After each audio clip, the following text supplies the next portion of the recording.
जलंधर और तुलसी की कहानी हिंदू मिथोलॉजी में बहुत फेमस है। ये कहानी प्यार, धोखे और भक्ति की पावर के बारे में है। जलंधर, जो एक पावरफुल डीमन किंग था, अपनी इमेंस पावर और इनविंसिबिलिटी के लिए जाना जाता था। वहीं तुलसी एक पवित्र और पतिव्रता नारी थी, जो भगवान विष्णु के प्रति अपनी अनवेवरिंग डिवोशन के लिए जानी जाती थी। उसकी शादी जलंधर से हुई थी। इनकी कहानी एस्ट्रोलॉजिकल सिंबलिज्म से डीपली जुड़ी हुई है। ये सिर्फ एक लव स्टोरी नहीं है, ये हमें प्लैनेट्स और उनके इन्फ्लुएंस के बारे में इंपॉर्टेंट लेसन्स देती है। ऐसी कहानियों से हम प्लैनेट्स को और अच्छे से समझ सकते हैं। चलिए जलंधर और तुलसी की कहानी के एस्ट्रोलॉजिकल सिग्निफिकेंस को प्रज्ञा ज्योतिष प्रशिक्षण संस्थान के संस्थापक श्री दिलीप सिंह हाड़ा जी द्वारा जानते हैं। श्री ज्योतिष आचार्य दिलीप सिंह हाड़ा जी कहते हैं कि इस सेलेस्टियल प्ले में तुलसी बुध ग्रह को रिप्रेजेंट करती है।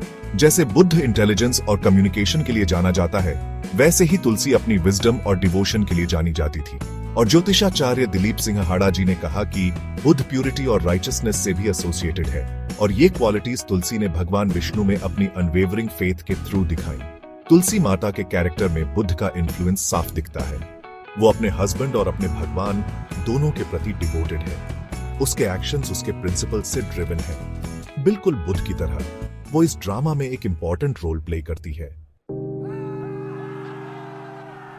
श्री ज्योतिषाचार्य दिलीप सिंह हाड़ा जी ने बताया कि जलंधर, जो कहानी का एंटेगनिस्ट है, वो शैडो प्लैनेट राहु को रिप्रेजेंट करता है। राहु अपने मैलेफिक इन्फ्लुएंस, इल्यूजन्स, डिजायर्स और केओस पैदा करने के लिए जाना जाता है। जलंधर, जो एम्बिशन और पावर से भरा हुआ था, इन क्वालिटीज को रिफ्लेक्ट करता है। राहु का जेमिनाई में प्लेसमेंट, जो एक एयर साइन है और इंटेलेक्ट और कम्युनिकेशन के लिए जाना जाता है, जलंधर की पर्सनालिटी में एक और लेयर ऐड करता है। वो सिर्फ पावरफुल ही नहीं है, वो कनिंग और मैनिपुलेटिव भी है।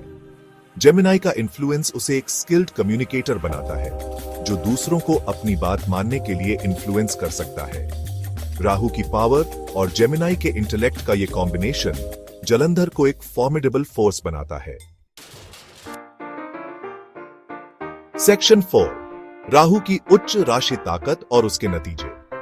ज्योतिषाचार्य दिलीप सिंह जी ने बताया कि जलंधर की ताकत इस एस्ट्रोलॉजिकल फैक्ट से आती है कि राहु जेमिनाई में एग्जॉल्टेड माना जाता है, लेकिन ये एग्जॉल्टेशन पॉजिटिव आउटकम्स की गारंटी नहीं देता। राहु पावरफुल होने पर भी अपनी मैलेफिक नेचर मेंटेन करता है। जलंधर के केस में राहु की स्ट्रेंथ ने उसके नेगेटिव ट्रेट्स को एम्पलीफाई कर दिया। उसकी एम्बिशन की कोई सीमा नहीं थी। पावर की उसकी डिजायर उसे डिस्ट्रक्शन के रास्ते पर ले गई। ये एक इंपॉर्टेंट एस्ट्रोलॉजिकल लेसन हाईलाइट करता है। किसी प्लैनेट की स्ट्रेंथ हमेशा फेवरेबल आउटकम्स नहीं देती।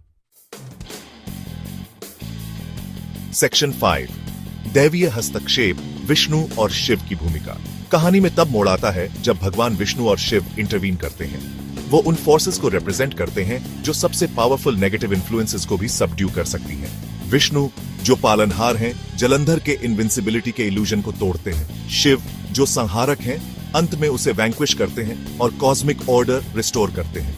ये डिवाइन इंटरवेंशन एक एग्जॉल्टेड राहु की भी लिमिटेशंस हाईलाइट करता है।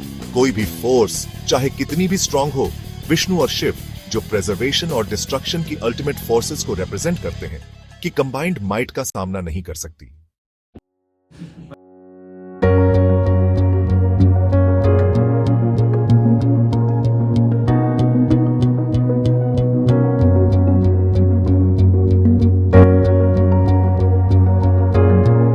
ये तो बात है